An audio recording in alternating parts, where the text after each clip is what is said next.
Hello बच्चों, तो हम लोग आ गए आज क्लास 5 के मैथ्स के एक और लेक्चर को लेकर। और आज हम लोग मैथ्स में जो चीज़ पढ़ेंगे वो चैप्टर होगा हमारा सर्कल। इससे पहले हम लोगों ने बहुत सारे फिगर के बारे में पढ़ा था, तो जिन्होंने नहीं देखा इससे पहले वाली वीडियोस को देखिए क्लास 5 का, उसमें आपको सब कुछ समझ में आ जाएगा। तो आज हम लोग स्टार्ट कर रहे हैं सर्कल से। तो सर्कल क्या होता है, पहले चलिए इसको समझते हैं। कह रहा है circle is a plane shape bounded by a continuous line which is always the same distance from the center। कह रहा है कि सर्कल क्या होता है, एक शेप होता है जो कि कंटिन्यूअस लाइन से क्या होता है, बॉन्ड होता है। जस्ट लाइक इस तरह का, ठीक है, इस तरह का शेप होता है जो कंटिन्यूअस क्या होता है, बॉन्ड होता है। और कह रहा है इनका जो डिस्टेंस होता है सेंटर से अगर आप नापोगे तो सब जगह क्या होगा, सेम होगा, हर जगह क्या होगा, सेम होगा। यानी सिंपली भाषा में बोल सकते हैं कि सर्कल एक प्लेन शेप है। प्लेन मतलब 2D not 3D, plane shape है जो कंटिन्यूअस लाइन से बना होता है और जिसका जो डिस्टेंस होता है ना सेंटर से ऑलवेज क्या होता है, सेम होता है। अब यहाँ पर देखिए कुछ चीज़ें हैं जो आपको समझना है, that is a circle terminology. इसका क्या मतलब है, चला इसको समझते हैं। देखिए जैसे मैंने मान लीजिए यहाँ पे मैंने सर्कल ड्रॉ किया, आपको दिखाया है। तो इसमें सबसे पहला देखिए जो बोल रहा है that is a circumference. Circumference क्या है, तो मैं फिर से आपको बता दूं सरकमफ्रेंस क्या है। इसको थोड़ा सा मैं कलर चेंज कर रहा हूँ, उसको समझिए। तो ये जो आप देख रहे हो ना, जिससे सर्कल ये बना हुआ है, जिससे ये बना हुआ है, इसी को हम लोग क्या बोलते हैं, सरकमफ्रेंस। मैं इसको छोटा बड़ा कर रहा हूँ, आप देख सकते हैं। तो ये जो आप गोल लाइन देख रहे हो ना, इसी को हम क्या बोलते हैं, सरकमफ्रेंस। तो सरकमफ्रेंस क्या होता है, कहता है distance around a circle, distance around a circle. Circle के चारों ओर जो ये जो लाइन होता है ना, इसी को हम बोलते हैं सरकमफ्रेंस। ये जो ब्लैक और रेड देख रहे हो, इसी को हम लोग बोलते हैं क्या, सरकमफ्रेंस, जिसके ऊपर देखिए ये लाइन लिखा हुआ है। तो सरकमफ्रेंस क्या होता है, सर्कल जिस लाइन से बना होता है उसी को हम लोग क्या बोलते हैं, सरकमफ्रेंस बोलते हैं। तो इस चीज़ को याद रखिएगा। नेक्स्ट है रेडियस। रेडियस क्या होता है, कर distance from the centre of a circle to circumference. कह रहा है सर्कल के सेंटर से सरकमफ्रेंस की जो बीच की डिस्टेंस होती है, इसी को बोलते हैं हम लोग रेडियस। और रेडियस को हम किससे दिखाते हैं, तो याद रखिएगा हम लोग रेडियस को आर से डिनोट करते हैं। इसी को हम लोग हाफ डायमीटर भी बोलते हैं। तो याद रखिएगा जो हमारा सर्कल होता है, सर्कल का जो रेडियस होता है उसको हम लोग हाफ डायामीटर भी बोलते हैं। अब देखिए नेक्स्ट कह रहा है डायमीटर क्या होता है, तो याद रखिएगा a straight line passing through the centre of a circle to touch both side of the circumference, उसको क्या बोलते हैं हम लोग, डायामीटर बोलते हैं। कहता है वैसा लाइन जो सर्कल के सेंटर से होकर पास करे। देखिए सेंटर से होकर पास करा यहाँ से, और सरकमफ्रेंस को दो एंड को, यानी अगर मान लीजिए ये आपका बी है तो ये आपका क्या होगा, ए है। यानी सर्कल के दो एंड को टच कर रहा है, तो इस वाले लाइन को हम लोग क्या बोल देंगे, डायामीटर। और डायामीटर को हम लोग जनरली किससे दिखाते हैं, तो याद रखिएगा डी से दिखाते हैं। और ये जो डायमीटर होता है इस रेडियस का क्या होता है, ट्वाइस होता है। यानी जो डायमीटर होगा वो रेडियस का ट्वाइस होगा, यानी 2 × r। तो ये चीज़ यहाँ से याद करने वाला है। तो इसलिए लिखा हुआ है twice as long as the radius. जो डायमीटर होते हैं वो रेडियस से दुगना होते हैं। अब देखिए नेक्स्ट बोल रहा है कॉर्ड। कॉर्ड क्या कहता है, a straight line joining 2 points of a circumference of a circle. कहता है किसी भी सर्कल के 2 पॉइंट को, किसी भी सर्कल के सरकमफ्रेंस के 2 पॉइंट को मिलाने वाली लाइन, जैसे अगर मान लीजिए ये सी है और ये डी है, इस दोनों पॉइंट को मिलाने वाला कौन लाइन है, ये लाइन है। तो ये क्या कहलाएगा, ये कहलाएगा कॉर्ड। लेकिन यहाँ याद करने वाली एक चीज़ याद रखिएगा, जो कॉर्ड होता है कभी भी सेंटर से होके नहीं जाता है।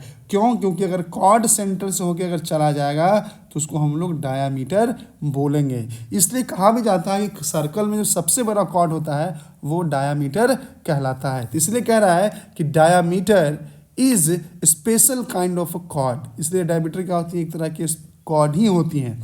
लेकिन ये चीज़ जो समझने वाला है यहाँ पे, याद रखिएगा बच्चों कि जो डायमीटर होता है वो कभी भी, याद रखिएगा, सेंटर के अलावा कहीं से होकर नहीं जाएगा। लेकिन जो कॉर्ड होते हैं वो हमेशा सेंटर को छोड़ के सब जगह से जाएंगे। तो सरकमफ्रेंस के 2 पॉइंट को मिलाने वाली लाइन जो सेंटर से होकर नहीं जाती है उसको हम लोग क्या बोलते हैं, उसको हम लोग बोलते हैं कॉर्ड।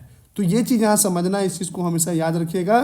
जो कॉर्ड होती है कभी भी सेंटर से होकर नहीं जाती है। तो कॉर्ड ऐसी लाइन है जो सरकमफ्रेंस के दो पॉइंट को मिलाने वाली लाइन होती है। अब देखिए आर्क क्या बोलता है, कहता है इस सेक्शन ऑफ अ सरकमफ्रेंस।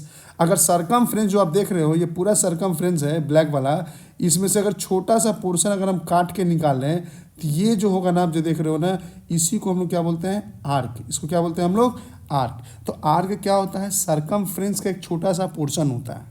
ठीक है, नेक्स्ट देखिए, कह रहा है सेक्टर। सेक्टर क्या होता है, कहता है section of a circle bounded bye 2 radii and arc. कहता है कि सर्कल का एक ऐसा सेक्शन जो 2 रेडियस से, तो मान लीजिए पहला रेडियस आपका ये हो गया यहाँ से यहाँ, और एक रेडियस आपका यहाँ से यहाँ हो गया, और एक आर्क से घिरा हुआ हो। किससे घिरा हुआ हो, आर्क से घिरा हुआ। तो ये जो देख रहे हैं ना, ये जो ग्रीन वाला है, इसी को हम लोग बोलते हैं क्या, सेक्टर। तो याद रखिएगा, A section of a circle bounded bye 2 radii and a circle. Radii क्या होता है, याद रखिएगा, रेडियस का प्लूरल है रेडियाई। एक रेडियस होगा तो उसको रेडियस बोलेंगे, लेकिन 2 रेडियस होगा तो उसको रेडियाई बोलते हैं। तो 2 रेडियाई और एक आर्क से घिरा हुआ जो सेक्शन होता है उसी को हम लोग क्या बोलते हैं, सेक्टर। नेक्स्ट देखिए लिख रहा है सेगमेंट। सेगमेंट क्या होता है, कहता है section of a circle bounded by chord and arc. कहता है कि सर्कल का वैसा सेक्शन एक आर्क और एक कॉर्ड से घिरा हो। जस्ट लाइक मान लीजिए ये आपका आर्क हो गया और ये आपका कॉर्ड हो गया। अगर इससे जो घिरा हुआ लाइन होगा उसी को हम लोग क्या बोलेंगे, सेगमेंट बोलेंगे। तो 2 चीज़ समझिए, याद रखने की चीज़ है। अगर 2 रेडियस और एक आर्क हो तो उसको सेक्टर बोलेंगे, और एक आर्क और एक कॉर्ड हो तो उससे जो फिगर बनेगा उसको हम लोग सेगमेंट बोलते हैं। लास्ट है टेंजेंट। टेंजेंट क्या कह रहा है, a straight line touching the circumference once at a given point. Tangent क्या होता है, तो कहता है सर्कल को वैसा लाइन जो सर्कल के सरकमफ्रेंस के किसी एक पॉइंट पे टच कर रहा है। मतलब अगर यहाँ इस पॉइंट पे टच कर रहा है, किसी एक पॉइंट पे टच कर रहा है, तो उसको हम लोग क्या बोलेंगे, टेंजेंट बोलेंगे। तो याद रखिएगा, टेंजेंट ऑलवेज एक ऐसा लाइन है जो सर्कल के सरकमफ्रेंस को एक पॉइंट पे टच करता है। अगर एक पॉइंट से ज़्यादा पॉइंट पे अगर टच करेगा तो उसको हम लोग टेंजेंट नहीं कहेंगे। ठीक है, तो आई होप चीज़ें समझ में आपको आया होगा कि सर्कल के ये कुछ ऐसे ऐसे पॉइंट्स हैं, ये पॉइंट आपको याद करने हैं, ये पॉइंट आपको आगे मिलेंगे, और इस पॉइंट के बिना आप सर्कल को नहीं समझ पाइएगा। तो टोटल देखिए कितने हैं, 4, 5, 6 और टोटल 7। टोटल 7 पॉइंट्स है। 7 पॉइंट्स को आपको क्या करना है, याद करना है। यही 7 पॉइंट है जो आपको क्या करेगा, आपको चीज़ों को समझने में, सर्कल को समझने में आपको बहुत ही मदद करेगा। ठीक है, नेक्स्ट चलिए चलते हैं। अब कहता है इसी सर्कल को अगर आधा आधा मोड़ दो, इस तरह से अगर आप फोल्ड कर देते हो तो इसको हम लोग बोलते हैं सेमी सर्कल। क्या बोलते हैं, सेमी सर्कल।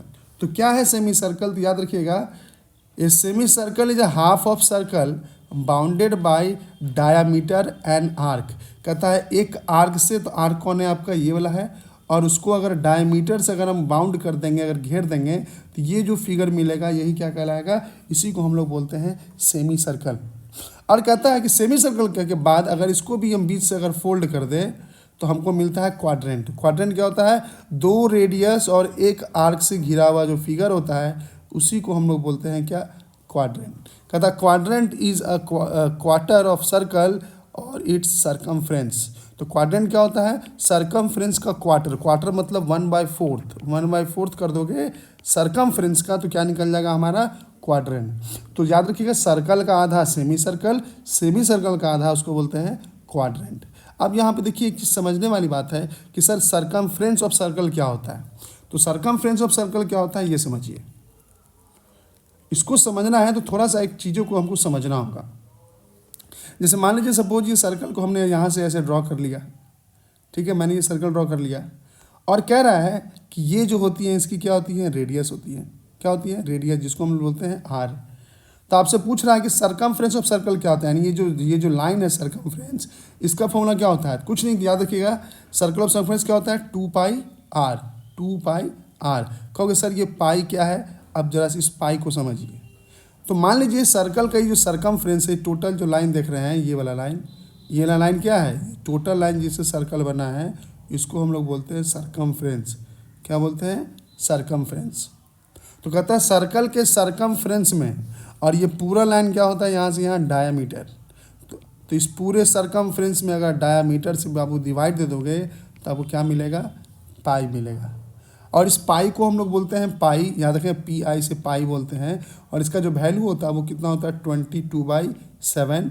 जब इसको और डिवाइड दोगे तो आएगा 3.14। क्या आएगा 3.14। तो आपसे पूछा जाता है बार बार कि सर पाई क्या होता है, तो याद रखिएगा किसी भी सर्कल के सरकमफ्रेंस को अगर उसके डायमीटर से अगर डिवाइड दे दें तो हमें क्या मिल जाएगा, पाई मिल जाएगा। तो देखिए यहाँ लिखा हुआ है, यहाँ ऑलरेडी लिखा भी हुआ है, इसको समझिएगा। देखिए क्या कह रहा है कि पाई क्या होता है, ratio of circumference of circle to its diameter. अगर उसके सरकमफ्रेंस को अगर डायमीटर से अगर हम डिवाइड दे दें तो हमें क्या मिलेगा, पाई मिलेगा। और पाई का वैल्यू क्या होता है 22/7 और 3.14 2 डेसिमल प्लेसेस। आपको कितना तक लेना है, 2 डेसिमल प्लेस तक ही लेना रहता है। ये चीज़ हमेशा याद रखिएगा। तो सर्कल का सरकमफ्रेंस क्या होता है बाबू, याद रखना 2πr। यहाँ से आपको ये भूलना नहीं है। सर्कल का सरकमफ्रेंस क्या होता है 2πr। उसी तरह कहने का मतलब क्या हुआ, इसको थोड़ा और समझते हैं। ये अगर मान लीजिए सपोज ये सर्कल बना है, अगर ये सर्कल है तो ये जो लाइन जो अभी हम ड्रॉ किए इसका वैल्यू, इसका फॉर्मूला क्या होगा, इसको सरकमफ्रेंस बोलते हैं। इसका फॉर्मूला क्या होगा तो याद रखिएगा 2πr। लेकिन यही पूछेगा सर्कल का एरिया क्या होगा, तो एरिया का मतलब होता है बेटा इसके अंदर का जो ये लाइन देख रहे हो ना, इसको बोलते हैं हम लोग एरिया। तो पूछेगा बताइए इसका क्या फॉर्मूला होगा, तो एरिया का फॉर्मूला होता है πr²। तो देखिए यहाँ लिखा हुआ है एरिया ऑफ सर्कल क्या होता है πr²। एरिया बराबर पाई, आर मतलब रेडियस, स्क्वायर मतलब रेडियस को 2 बार लिख दो तो क्या हो जाएगा रेडियस का स्क्वायर। तो 2 चीज़ यहाँ से समझना है आपको। सरकमफ्रेंस ऑफ सर्कल क्या होता है 2πr, एरिया ऑफ सर्कल क्या होता है πr²। पाई क्या होती है, एक रेशियो होती है, जो किसकी रेशियो होती है, सरकमफ्रेंस और उस सर्कल के डायमीटर की, जिसका वैल्यू कितना होता है 22/7 होता है या 3.14 होता है। इसी को हम लोग बोलते हैं सर्कल। अब देखिए स्क्वायर के बारे में बोल रहा है। स्क्वायर क्या होता है, बहुत सिंपल टॉपिक है, याद रखिएगा। Square a figure which is bounded by 4 line segment. और पिछले क्लास में मैंने आपको इसके बारे में समझाया भी था।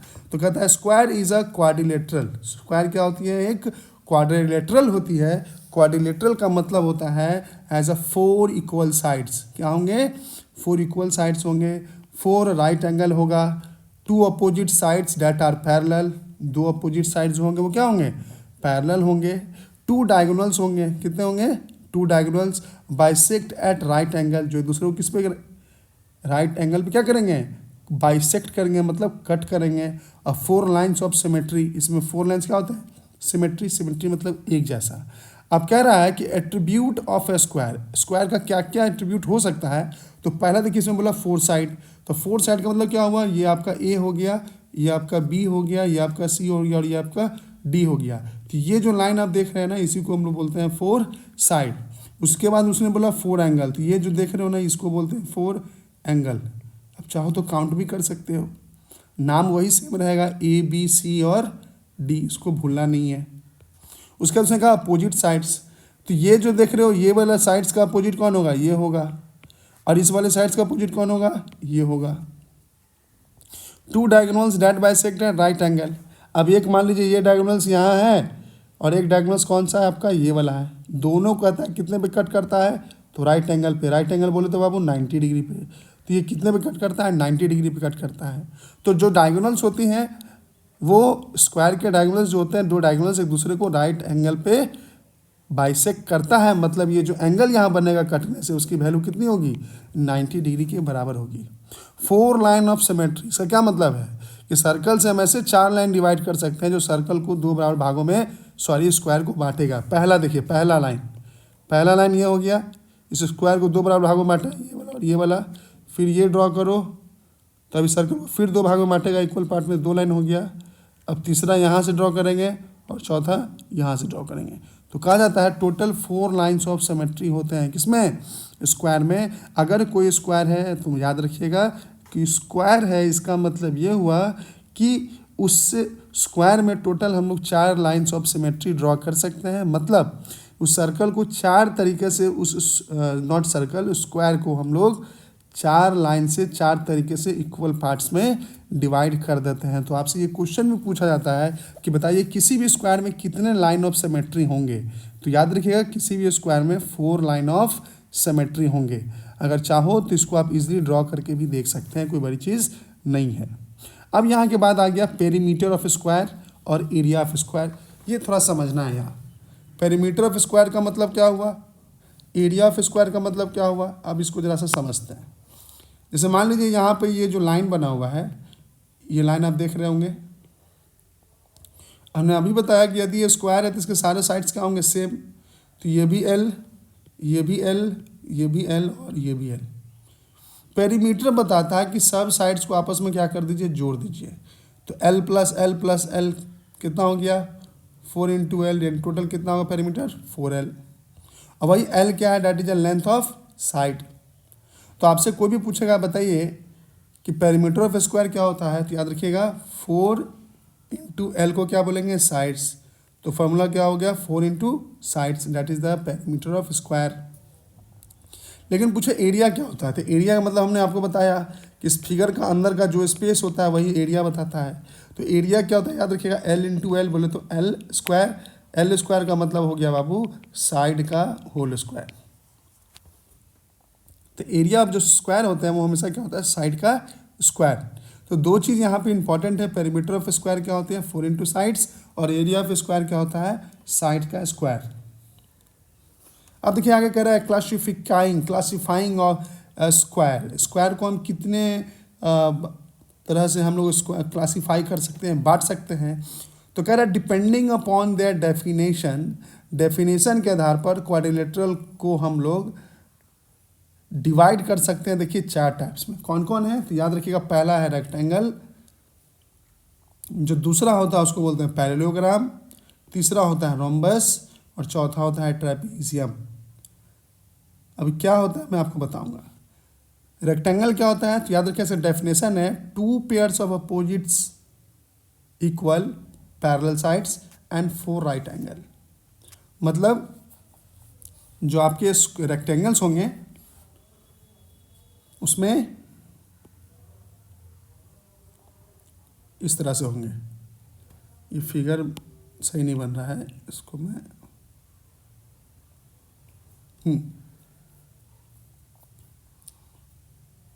2 पेयर्स अपोजिट इक्वल्स, ये इसके इक्वल और ये वाला इसके इक्वल। तो ए बी सी और डी, ईच एंगल कितने के बराबर, 90 के बराबर होगा। पैरेललोग्राम्स क्या होता है, कहता है 2 pairs of opposites equal parallel sides and opposite angle that are equals. अब इसका क्या मतलब, इसको समझिए। कह रहे जो पैरेललोग्राम्स होंगे वो किस तरह के होंगे, इस तरह के होंगे।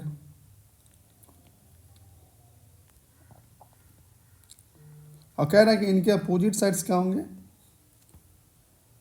इक्वल होंगे। यानी ये क्या होंगे, इसके इक्वल, ये जो होंगे इसके इक्वल्स, और साथ साथ क्या होंगे पैरेलल। यानी अगर ए है, बी है, सी और डी है, तो ए बी जो होगा वो किसके बराबर, डी सी के बराबर, और जो ए डी होगा किसके बराबर, बी सी के बराबर।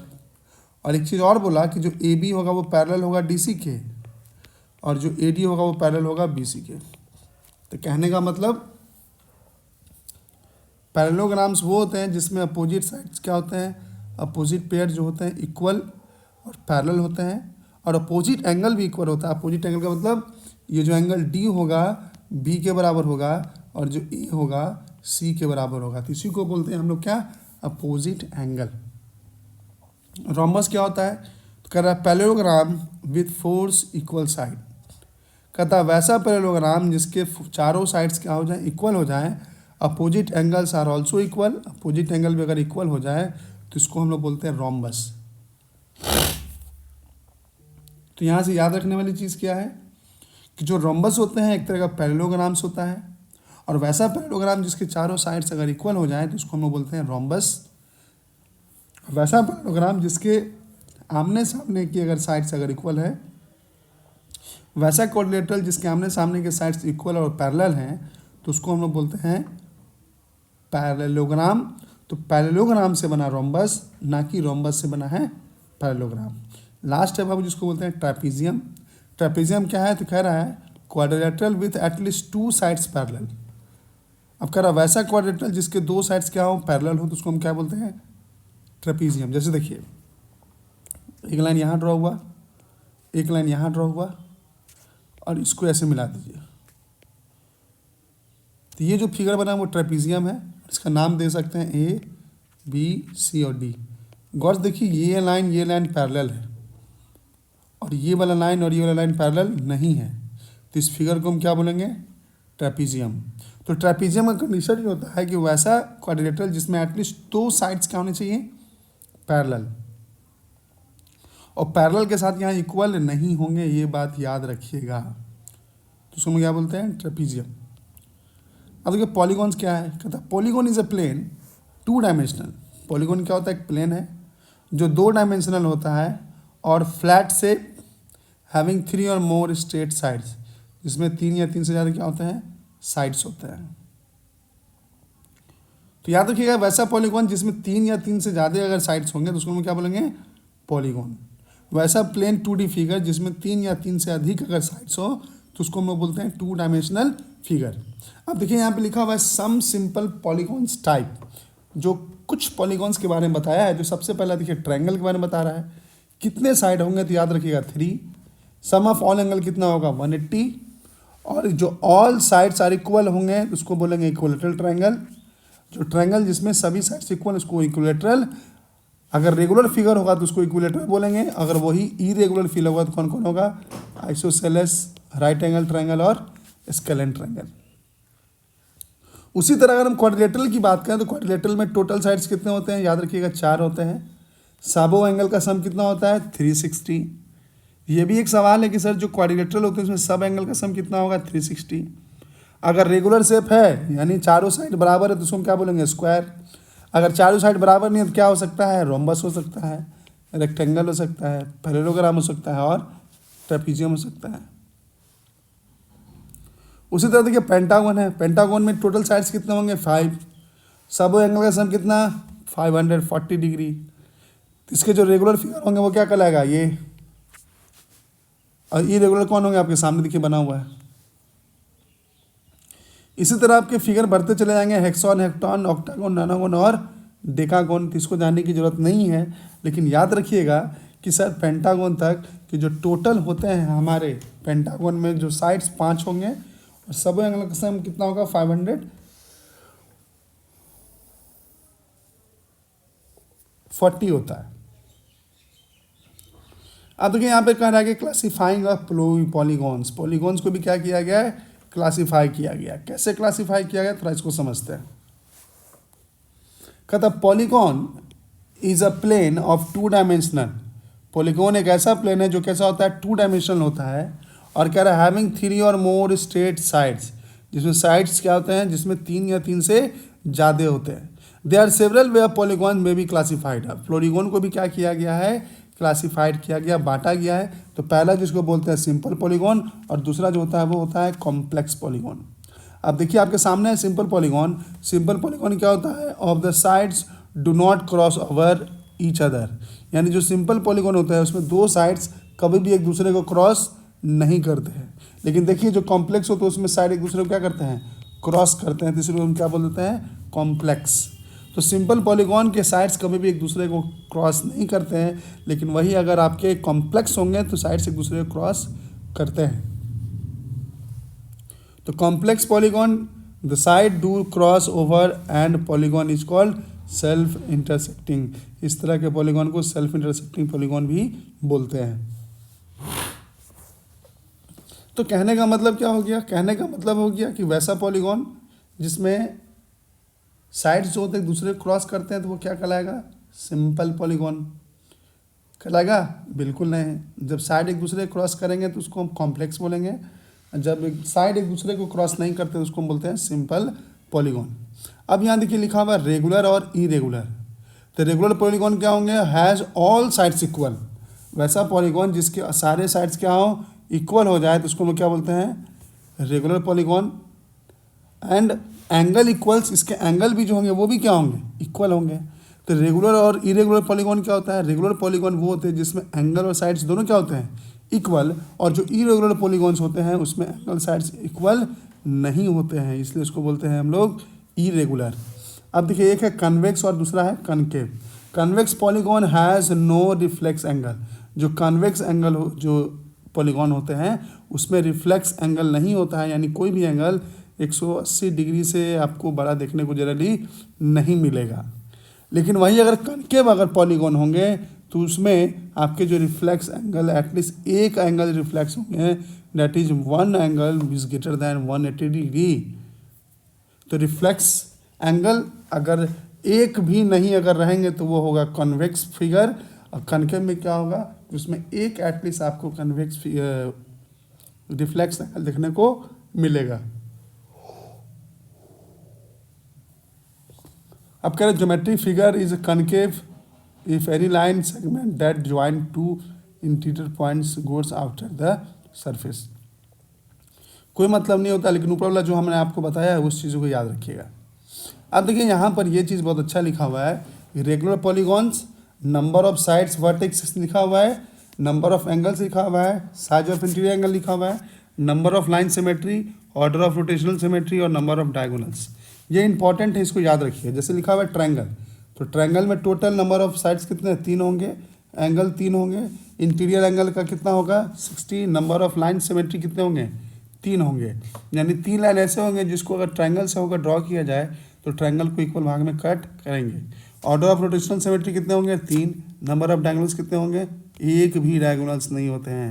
तो यहाँ से ये जो है ये याद रखने वाला है कि बताइए कि इक्विलैटरल ट्रायंगल्स में कितने डायगोनल्स होते हैं, तो याद रखिएगा एक भी नहीं होते हैं। आई होप चीज़ें समझ में आया होगा आपको। अब देखिए, अब यहाँ के बाद क्या कह रहा है स्क्वायर।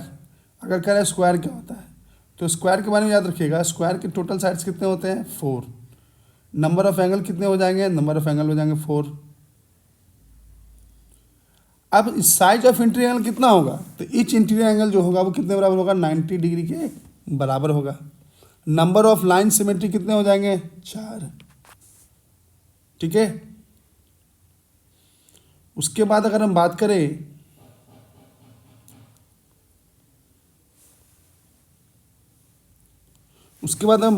कि ऑर्डर ऑफ रोटेशनल सिमेट्री कितना होगा, तो वो भी 4 होगा। नंबर ऑफ डायगोनल्स कितने होंगे 2 होंगे।